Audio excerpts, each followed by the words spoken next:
Assalamualaikum warahmatullahi wabarakatuh. Perkenalkan, nama saya Rizka Afifah dengan NPM 1911010179,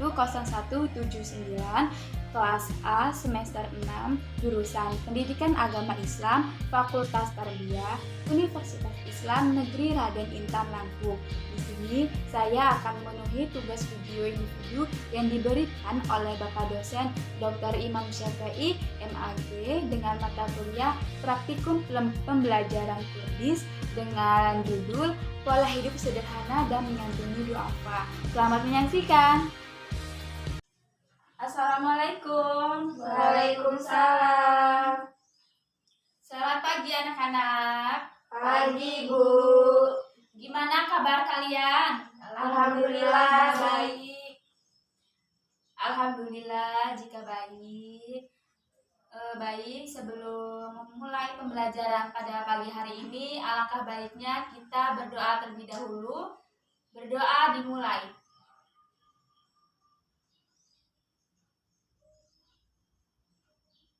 Selesai. Beri salam. Assalamualaikum warahmatullahi wabarakatuh. Waalaikumsalam warahmatullahi wabarakatuh. Baik, sebelum memulai pembelajaran pada pagi hari ini, kita akan mengabsen terlebih dahulu. Absen yang pertama, Rizky. Hadir, Bu. Debiana. Hadir. Eli. Hadir, Bu. Alhamdulillah hadir semua ya. Baik, pada kesempatan pagi hari ini, Ibu akan mengajar atau menjelaskan materi Quran hadis tentang, ada yang tahu nggak sih kita hari ini kita bahas tentang apa?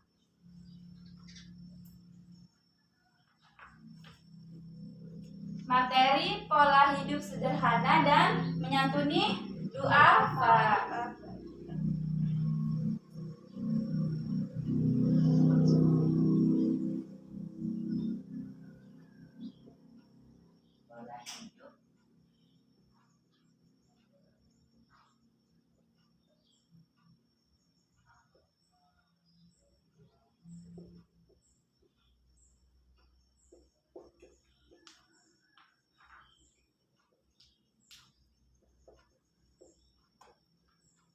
Pola hidup sederhana dan menyantuni du'afa. Ada yang tahu nggak sih penjelasan apa yang akan kita bahas tentang pola hidup sederhana dan menyantuni du'afa? Dalam surat Al-Furqan, surat 25, ayat 67, ada yang tahu nggak sih surat atau artinya dari lafal Al-Furqan surat 25 ayat 67 tersebut? Bu, Ya, Eli, silakan. Artinya?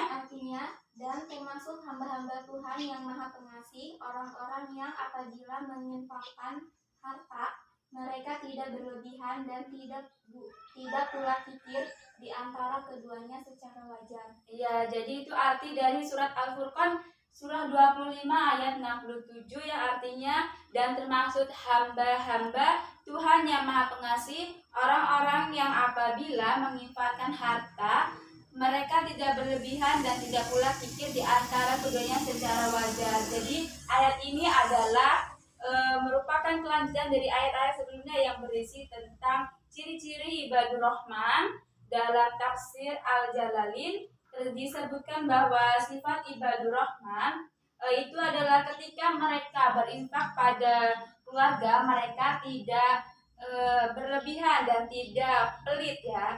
Mereka membelanjakan harta mereka di tengah-tengah keadaan berlebihan dan meremehkannya. Intinya infak mereka tersebut itu bersifat pertengahan. Ibnu Katsir menjelaskan bahwa sifat ibadur rahman adalah mereka yang bersih, tidak mubazir atau boros kala membelanjakan harta mereka, yaitu membelanjakannya di luar hajat atau mereka tidak memanfaatkan apa yang mereka miliki dan berfoya-foya tidak sesuai dengan kebutuhan mereka, melainkan membelikan barang sesuai keinginan mereka.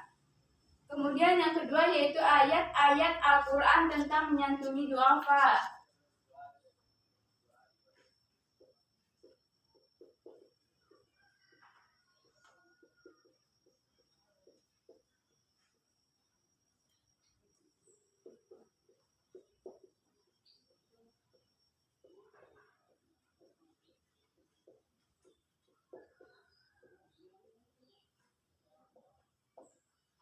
sini dalam surat Al-Maun ya ayat 1 sampai 7 yang artinya, tahukah kamu orang yang mendustakan agama itulah orang yang menghardik anak yatim dan tidak menganjurkan memberi makan orang miskin, maka kecelakalah bagi orang-orang yang sholat, yaitu orang-orang yang lalai dari sholatnya, orang-orang yang berbuat ria dan enggan menolong dengan barang berguna.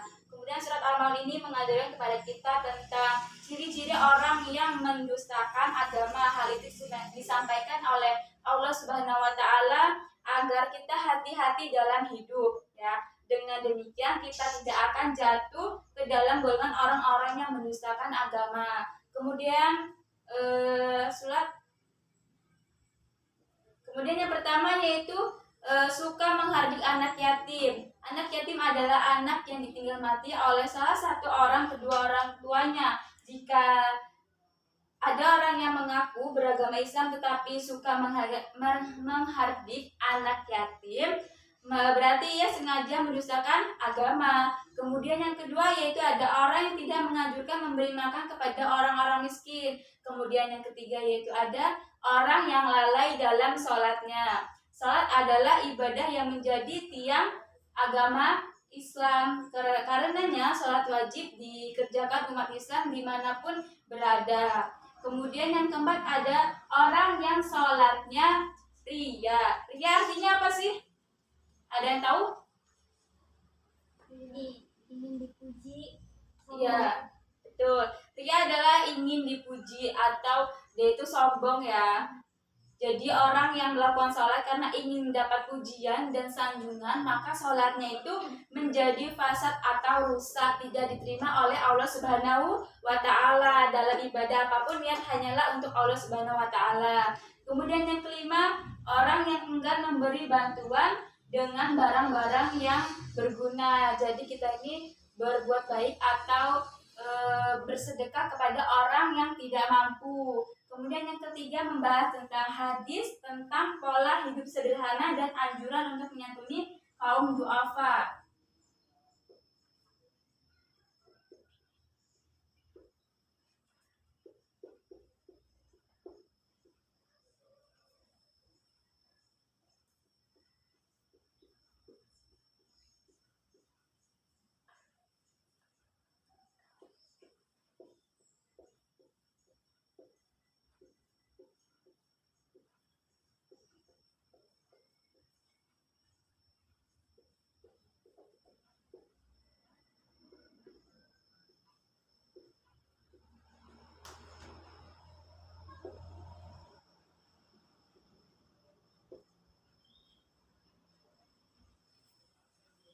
Kemudian materi yang keempat yaitu ada penerapan pola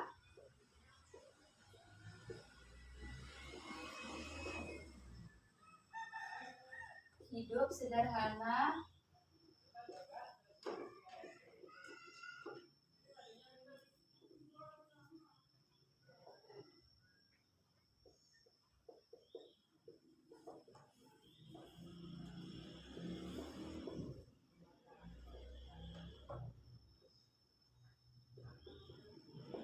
Baik, ini materinya nanti boleh dijelaskan oleh kelompok pertama. Di sini Ibu akan membagi menjadi 3 kelompok ya. Masing-masing kelompok yaitu membahas tentang ayat-ayat Al-Qur'an tentang menyantuni duafa, hadis tentang pola hidup sederhana dan anjuran untuk menyantuni duafa. Kemudian yang ketiga, penerapan pola hidup sederhana dan berbuat baik kepada kaum duafa. Ibu beri waktu selama 5 menit. Silakan kalian membagi menjadi 3 kelompok. Masing-masing kelompok terdiri dari boleh 1 orang, boleh 2 orang. Silakan.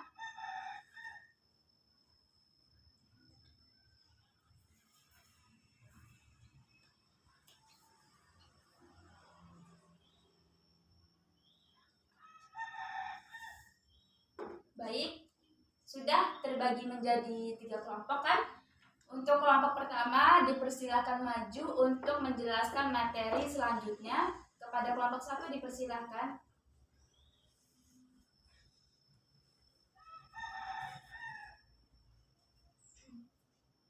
Baik, Assalamualaikum warahmatullahi wabarakatuh. wabarakatuh. Waalaikumsalam warahmatullahi wabarakatuh.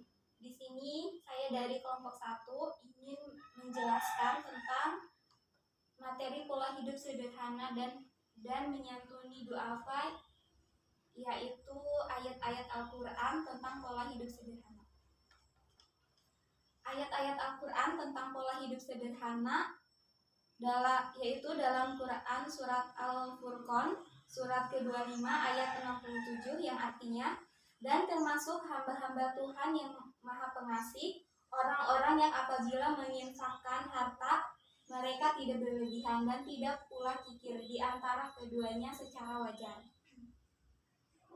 Ayat ini merupakan kelanjutan dari ayat-ayat sebelumnya yang berisi tentang ciri-ciri ibadur Rahman. Dalam tafsir Al-Jalalain disebutkan bahwa sifat ibadur Rahman adalah ketika mereka berinfak pada keluarga, mereka tidak berlebihan dan tidak pelit. Mereka membelanjakan harta mereka di tengah-tengah keadaan berlebihan dan meremehkan. Intinya infak mereka bersifat pertengahan, yaitu seperti yang dikatakan Ibnu Katsir menjelaskan bahwa sifat ibadur Rahman adalah mereka tidak mubazir atau boros kala membelanjakan harta mereka, yaitu membelanjakannya di luar hajat atau kebutuhan.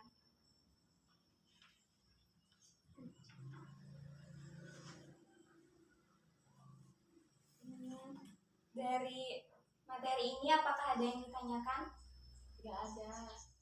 Apabila tidak ada, saya akhiri. Wassalamualaikum warahmatullahi wabarakatuh. Waalaikumsalam warahmatullahi wabarakatuh.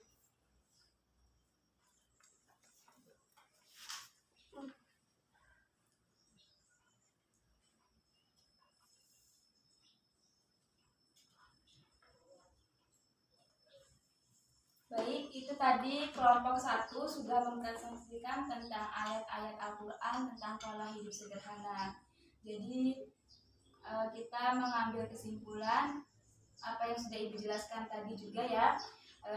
Islam tidak melarang umatnya memiliki harta sebanyak-banyaknya, bahkan sangat dianjurkan untuk berusaha keras mendapatkan harta yang halal dan menggunakannya sesuai dengan petunjuk Allah Subhanahu wa Ta'ala. Jadi kita tidak boleh boros, tidak boleh foya-foya, tidak boleh membuang-buangkan harta atau kebutuhan yang tidak sesuai dengan apa yang kita butuhkan ya.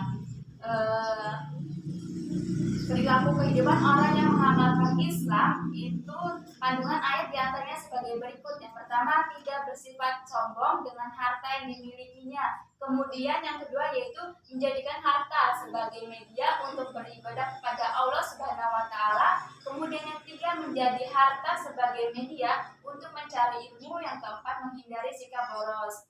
Baik, itulah tadi materi yang sudah Ibu jelaskan tentang materi pola hidup sederhana dan menyantuni duafa. Apakah ada anak-anak yang ingin ditanyakan tentang materi pada pagi hari ini? Tidak ada, Bu. Alhamdulillah jika sudah memahami materi pada pagi hari ini. Untuk materi selanjutnya dipersilakan untuk kelompok 2 mempersiapkan materinya. Kemudian di sini Ibu akan memberikan tugas kepada kalian berupa pilihan ganda dan berupa esai halaman 11 hingga 15. Di situ kalian bisa memahami atau mengisi, menganalisis materi pola hidup sederhana dengan menyantuni duafa tentang apa yang sudah Ibu jelaskan dan kelompok 1 tadi dijelaskan. Baik, jika tidak ada yang ingin ditanyakan kembali, Ibu rasa cukup. Kurang lebihnya Ibu mohon maaf. Kalian tetap jaga kesehatan, tetap bersemangat dalam menggapai ilmu. Kurang lebihnya Ibu mohon maaf. Ibu akhiri. Wassalamualaikum warahmatullahi wabarakatuh. Waalaikumsalam warahmatullahi wabarakatuh.